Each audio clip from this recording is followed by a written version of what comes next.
Kinshasa na biso, réalité ya banaki, réalité ya banaki, réalité ya banakino.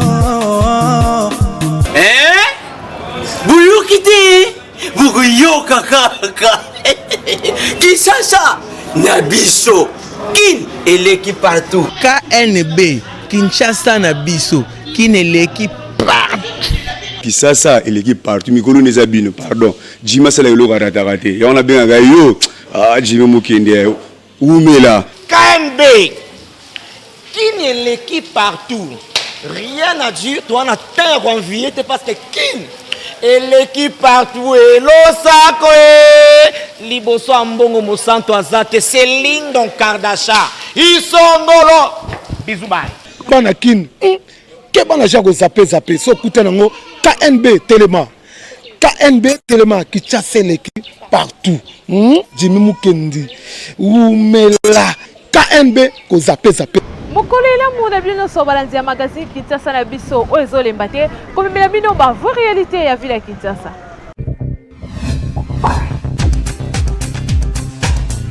On doit mettre sur pied un état de droit. Au nom du Père. Et dans un état de droit, il y a une justice indépendante. Du Fils. Et du peuple. Ce n'est pas pour rien qu'on fait des constitutions. Nous l'avons promis. Pourquoi Mboké débat? Parce que ceux qui arrivent et qui sont censés prêcher par l'exemple, eux prêchent par le mauvais exemple. Nous l'avons défendu. Un état de droit, c'est celui où tout le monde respecte la loi. Mais toi, tu crois que Balandi ou Anabosani? Nous y avons cru. Mais ce que Mokonzi alobi abi bon likambo kopwana osala ngo yo ozamona mai nanga c'est vrai totanga kana yo tu vas en prison. Nous y voilà, état de droit. Lancement du programme multisectoriel d'urgence d'atténuation et impact de la COVID-19 et Salami Lelo, na chef de l'État Félix Antoine Tshisekedi, dans le reportage de Myriam Mankala. Ezalaki lelo na Grand Hôtel ya Kinshasa nde lancement ya programme multisectoriel d'urgence d'atténuation ya impact ya COVID-19 et salamaki et pas ya président de la République Félix Antoine Tshisekedi. Et s'articulaki autour de 3 axes OYO. Riposte, surveillance, paix, renforcement et système et santé à travers projet Moko holistique, paix efficace et prise en charge et à crise pandémique actuelle et à RDC. Soutien à la stabilité macroéconomique, na relance et économie, paix atténuation et à risque, paix soutien à la population à travers ba mesures, na ba action OYO et correspondre na ba besoin minimum. Na ba communauté pendant période de crise oyo. Ndenge ministre ya plan Élysée Minembwe alobaki. Président de la République azwaki maloba pour na ko lancer programme yango officiellement. J'invite donc toutes les parties prenantes à tous les niveaux à s'approprier de ce programme et j'instruis le Premier ministre, chef du gouvernement, à déployer tous les efforts pour assurer l'efficacité de sa mise en œuvre.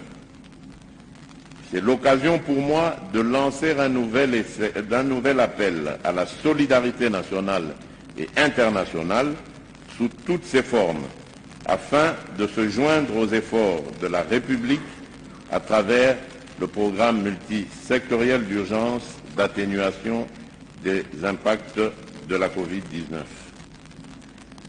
Mesdames et messieurs, distingués invités, dans ce contexte de crise sanitaire aux conséquences multisectorielles dévastatrices, notre engagement à promouvoir le développement socio-économique et le bien-être des citoyens est mis à mal et cela perturbe l'atteinte de nos ambitions clairement exprimées dans le plan national stratégique de développement, PNSD en sigle.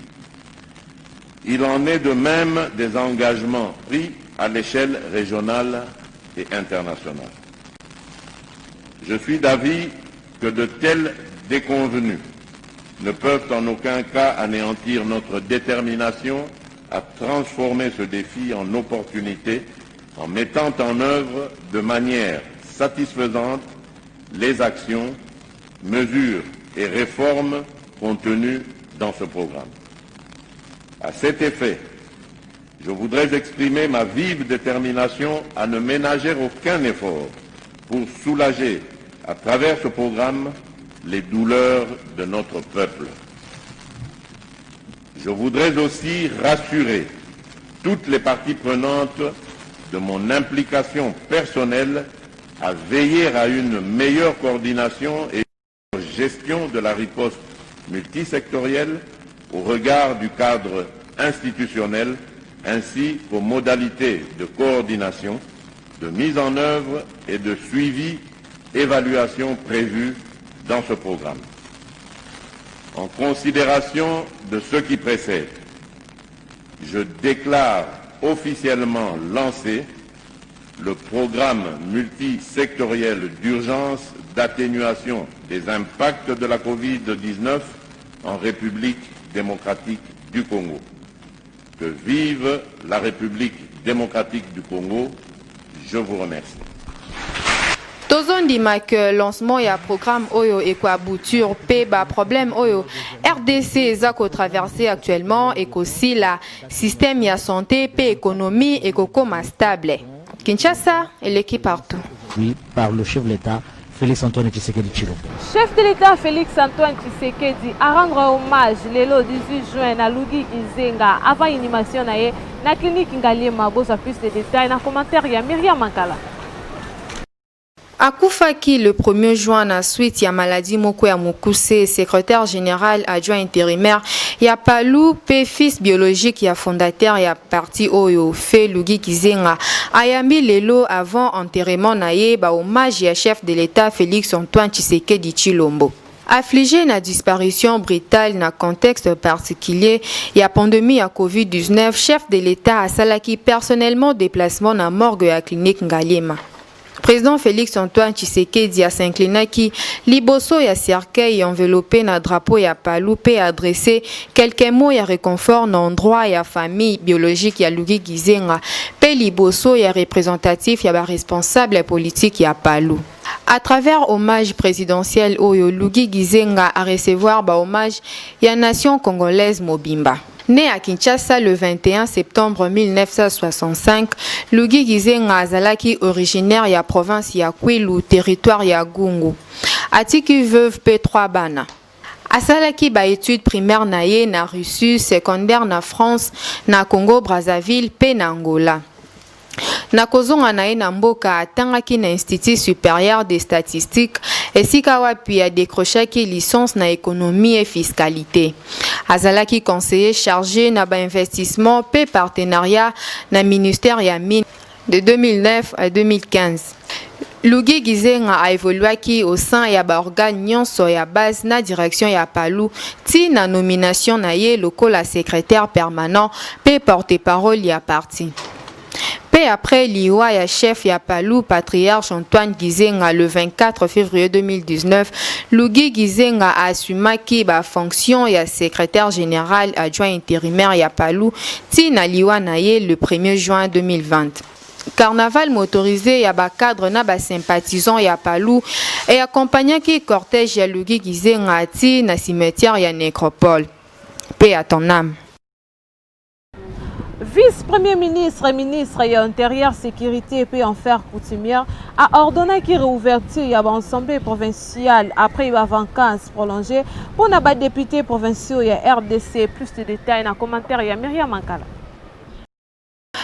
Ezalaki na télégramme moko adressé le 17 juin 2020 dernier naba gouverneur ya 26 provinces ya RDC que Gilbert Kakonde a pesaki ba instruction claire sur contour ya réouverture ya ba assemblée provinciale après ba vacances prolongées ya ba députés provinciaux. Parmi les motifs évoqués, nécessité pour les organes délibérants provinciaux de participer activement à la riposte contre la pandémie à Covid-19, puis à l'urgence et à traitement et à la question législative. Pona yango vice-premier ministre ya intérieur et sécurité asengi na ba gouverneur ya ba province na reconvenir na ba bureau ya ba assemblée provinciale respective sur ba modalité ya siège na regard ya ba mesures barrières édictées na ba autorité sanitaire en marge ya état d'urgence sanitaire. Asengi na bango ba s'inspirer na modèle ya Sénat na Assemblée nationale. Réouverture oyo annoncé na l'Assemblée provinciale oyo ekangama depuis fin mars ezali nouvelle ya malamu te pour na ba gouverneur ya ba province mususu oyo bazali visé na ba procédure ya destitution pour na ba diverses raisons. Cour constitutionnelle ba rejeta qui requête ya Jean-Marc Kabound destitution na ye eza confirmé. Jean-Marc Kabound a kozonga lisusu te loko la premier vice-président ya Assemblée nationale. Et sika wapi mention mosusu ezali kozela ye. Cour constitutionnelle a rendu verdict na ye mercredi 17 juin dernier na ko conclure que requête ya président ya UDPS ezalaki recevable kasi non fondée. Jean-Marc Kabound a constaté que destitution na ye oyo et salemaki le 25 mai dernier na vote moko mouvementé na parlement suite na pétition o ezalaki initiée na député ya opposition Jean-Jacques Mamba. Bakombato ya IDPS na Kasavubu ba réagir na ndenge cour constitutionnelle et rejeté qui requête ya Jean-Marc Kabound bolanda bango na micro ya Hervé Zaka na Myriam Mankala. Justice a salué les amoussala nae. Tout ça n'est pas de droit. Au biso na IDPS to bunde là. Parce que ngaza moko ya force du progrès. Jamais Kabound non reconnaître comme secrétaire général na ya parti. Tout n'est état de droit. Basali ba bangamna na parlement so va violer la constitution ni libéro la banga ya Assemblée nationale. Ba longolier akena procédure en justice. Justice peut à longolier aza député avant dans le parlement. Azana kimia a travaillé ensemble na baninga wana bazana ngo toyebi que FCC a ba carte na ya zo jouer ya mabe contre cash biso de la liberté silence na biso ya nyama te parce que dans biso de mala balabala to sala ba action monde ate batika la kiliba na zo repele batu ba yeba que biso de bunda pona état de droit et quota. L'état de droit est un moyen de bêtis. Ce qui est l'état de droit, c'est que le peuple congolais. Nous ne sommes pas dans la justice. Nous sommes dirigés par le bloc de l'État. Je pense que Kabound a fondé le Conseil d'État. Le Conseil d'État a réhabilité, mais a même dossier à nouveau à Cour constitutionnelle. La Cour a confirmé que ne va jamais Kabound à nouveau à Parlement.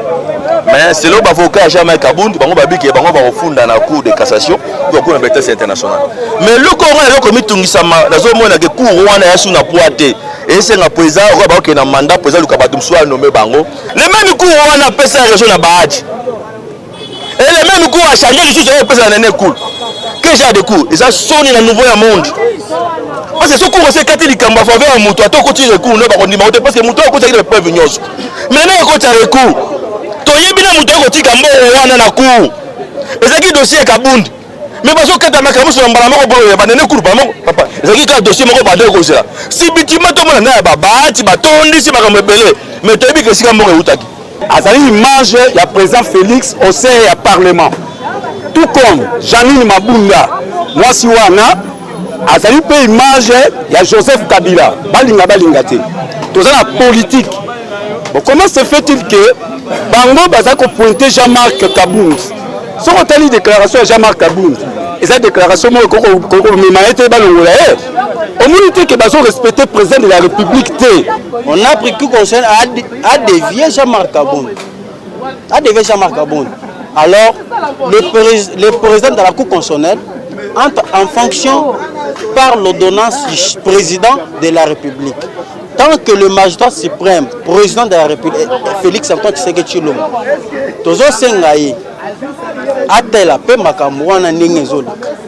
c'est lui qui fait l'arbitrage, conformément à l'article 69 de la Constitution. C'est lui qui fait l'arbitrage.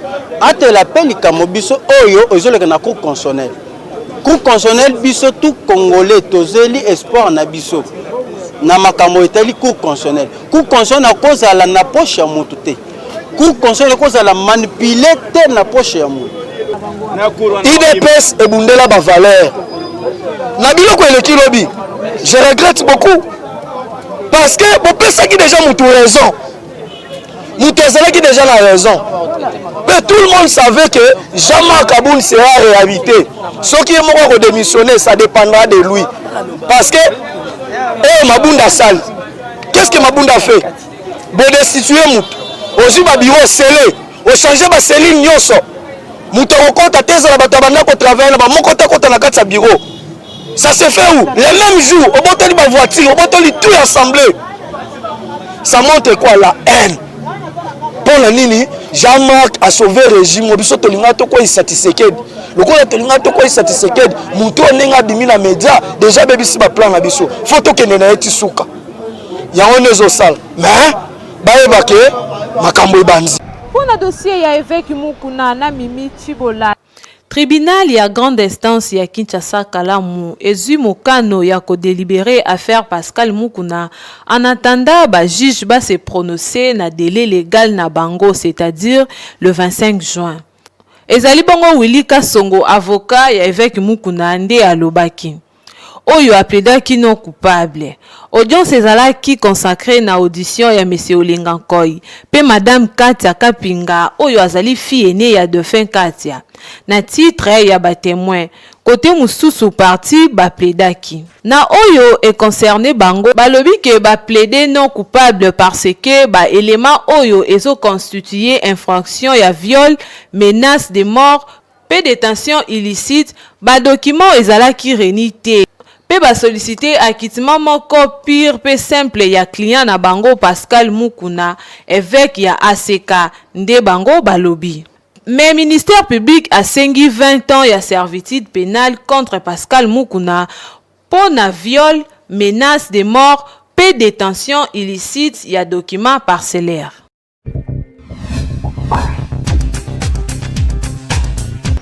Coordonnateur et magazine Kinshasa na biso Jimmy Mukendi azoko bekotika espace gratuit na mutuni osaza na message ya sensibilisation pour na lutter contre le coronavirus.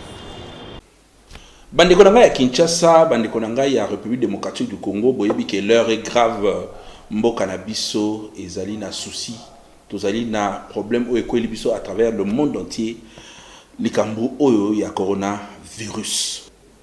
Ndeko congolais respecter ba consigne nyonso epesami na bakondi. Ba consigne ya hygiène esegeli toye ba ndenge nini toko repousser yango parce que ezali kosala déjà ba mort bozali koyoka o ezali koleka na Italie. Yango na biso en tant que ba leader d'opinion, biso en tant que ba serviteur na bino ou tout serveur bino à travers ba média na casquette nanga ya coordonnateur ya magazine Kinshasa na biso na ko annoncer bino boye.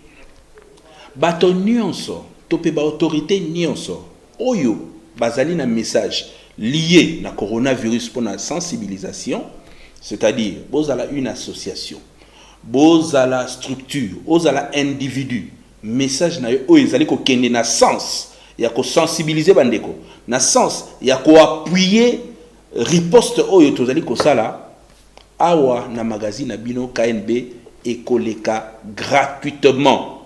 KNB magazine na bino Kinshasa na biso et ko continuer ko servir bino ndenge elongo bani boyebi ke bolandaka biso chaque jour à partir de 18h30 na Show TV, à partir de 19h30 à PIC TV et puis à partir de 20h30 na Baraka TV. En rediffusion toyaka à partir de 10h30 na Baraka, à partir de 11h30 na Show TV et à partir de 14h na PIC. Donc message joana topé ba encouragement au boko ko encourager bandeko par rapport ya tant autres vous allez ko passer boko ko tindela biso yango à travers numéro o eza affiché na ba écran na bino du micro ya KNB WhatsApp na biso ko za la polele pona ko yamba ba message na bino sinon ceux qui bomoni que nécessité ezali que ba équipe na biso o ezali à travers Kinshasa Mobimba et ya kuna tokoya kozwa ba image wana nyonso boko sala topé ba message boko sala pona coronavirus pona lutte to pona ko informer bandeko to lekisa yango gratuitement to respecter ba consigne ba kondi et puis biso nyonso to longa coronavirus. Asbel ONG de le bien-être et sensibiliser toujours pour lutter contre le coronavirus.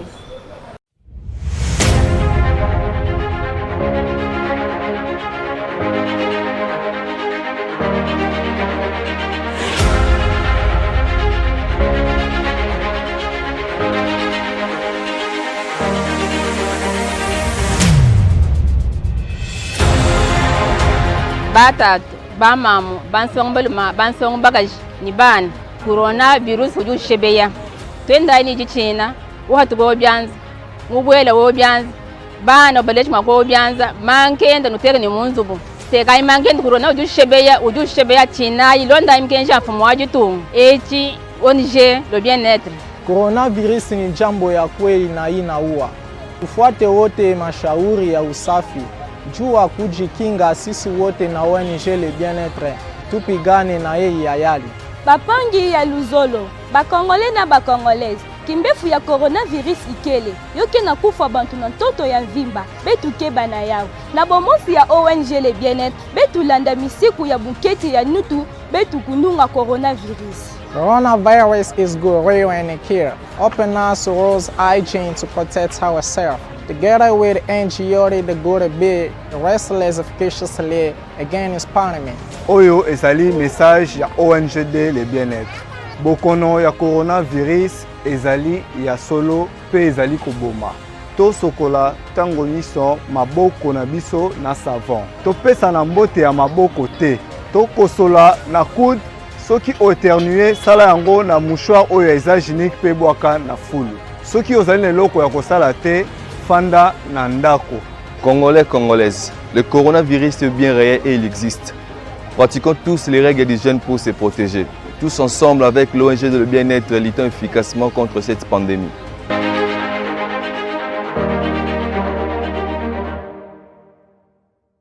Na RDC, COVID-19, 45 guéris, PSA 85 contaminés. Pour la journée moko, résultat moko na nuto yokate banda pandémie oyo e banda. Coronavirus ezo continue ko pesa mutu pasi na Kinshasa pe baka ezali ko continue ko mata. Pour la première fois, bilan très lourd ya ba contaminé na RDC ezalaki nde mokolo ya lobby. 45 nouvelles personnes bazalaki guéries na coronavirus. Ndenge cellule ya riposte contre coronavirus ba annonsaki na bulletin na bango ya mercredi 17 juin 2020. 183 nouveaux cas ezalaki contaminés kaka pona mokolo ya lobby mercredi. Donc yango esali que cumul ya baka nyonso ekomi na 5283 cas. Pe total ya ba décès tokomi na 117. Donc total ya baka nyonso guéri tokomi na 685 personnes. Pe 569 échantillons de ezalaki testé. 2 nouvelles personnes bakufi na baka oyo ezalaki confirmé. Et c'est ngeli pe koyeba ke 11 provinces ezali touchées depuis pandémie oyo banda. Tozali bongo na Kinshasa oyo ezali considéré lokola épicentre ya pandémie na kati ya mboka na biso mobimba. Ye azali na 4770 cas. Congo central 249 cas, Sud Kivu 8 cas, Okatanga 87 cas, Nord Kivu 56 cas, Chopo 3 cas, Ituri 2 cas, Kwilu 2 cas, Kwango 1 cas, Olomami 1 cas, pe province ya Équateur 1 cas. Donc mwana mboka kaka ndenge tolobaka na yo fanda na ndako po maladi oyo ezali ko boma ezali ko sala ba jeté pe salela ba geste barrière po kaka na ko respecter makambo oyo nde tokolonga pandémie oyo na mboka na biso Kinshasa eleki partout.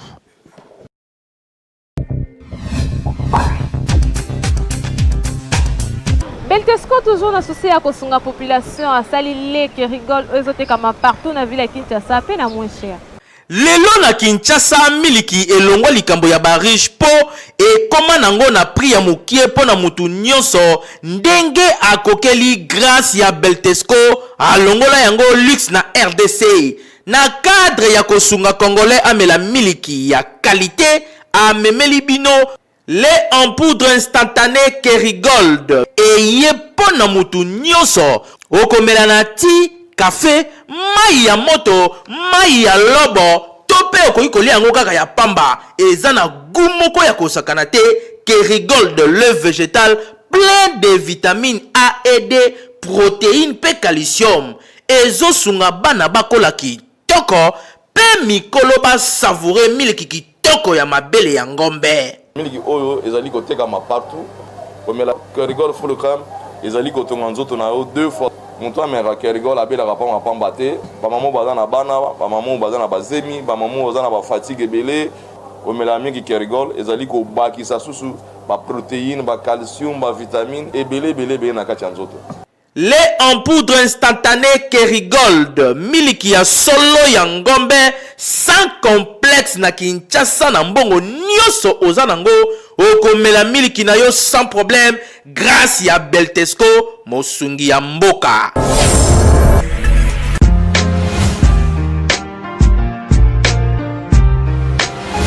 Entreprises, institutions publiques et privées, ONG, partis politiques, commerçants, sachez que la communication constitue le socle de l'émergence de vos activités, produits, services et marques. La communication ne s'improvise pas, mais les méthodes et les stratégies de la communication s'apprennent. La Mouture ASBL organise la session de formation spécialisée en communication des organisations en 2 mois. Premier niveau, communication 360 degrés, les relations publiques et relations presse. Deuxième niveau, marketing marchand, marketing politique, conception publicitaire et gestion d'agence conseil en communication. Venez apprendre les méthodes pratiques de la gestion de votre organisation avec les formateurs hautement qualifiés et expérimentés.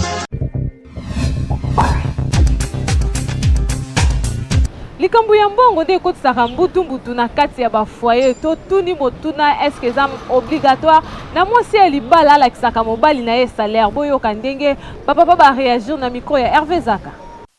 Rédaction ya KNB salaki réflexion kotuna na population soki ezali obligatoire na mwasi alakisa mobali na ye salaire. Obligatoire parce que mwasi oyo alingaka ko lakisa mobali na ye salaire te eza mabe parce que ça a des conséquences belé.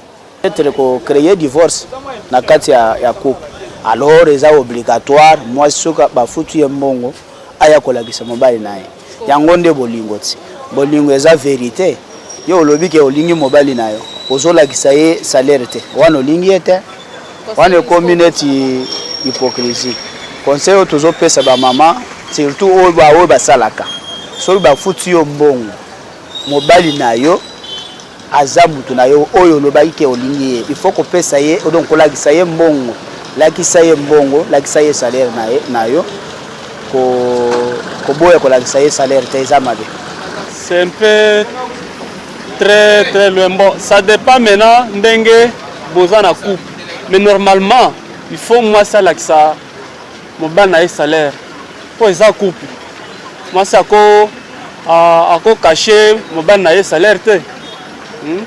C'est dans un couple, il faut qu'il y ait un peu une transparence. Conseil on a coupé ça va maman oyo balakisaka ba donc ba marina donc mibana bango ba salaire te. Conseil on a coupé ça bango batika eza mabe. Couple il fallait boyokaneza la kaka. Ce qui boyokaneza te c'est que wana vraiment tokobenga eza lisusu libala te parce que na kati ya libala esengeli compréhension ezala entre banto mibale mwasi to mobali mbongo ya mwasi eza ya mobali eza pe ya mwasi eza te ke non mbongo ya mwasi eza kaka ya ye na bandeko na ye sikoyo ya mobali ekomi ya ye seke ya mobali ekomi ya mobali na yo mwasi te soki bafuti yo mbongo ça simple oye nango olakisi mobali na yo keno mbongo oyo bafuti biso eza par exemple 200 oye kaka na 200 wana opesi ye omoni nani ide na ye keno ide na ye eza ndenge nini soki ide na ye eza ya kolia mbongo wana peut-être à la prochaine occasion okoki kolakisa ye te mais dans le débit okoki kolakisa ye keno mbongo yango oyo soki omoni keno makanisi na ye eza ya bien wana nde bokoki boyoki ndenge population ba répondre na micro na biso ba mama kolakisa papa salaire eza nango mabe te po tango bobalani na papa bokomi eloko moko. Il faut transparence ezala envers mobali na yo. Bino pe ba mama oyo bobombelaka mibali na bino secret soki ozwi salaire botika ba comportement wana po mobali tango abali yo eza po bosungana. Kobombela mobali na yo secret ya salaire eza vraiment mabe makasi po Bible elobi 1 + 1 =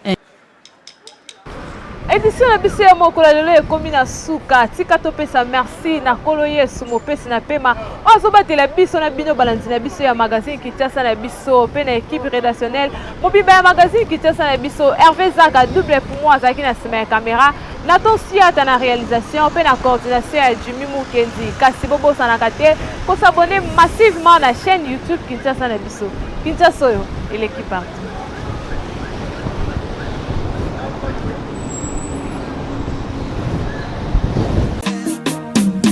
Magazine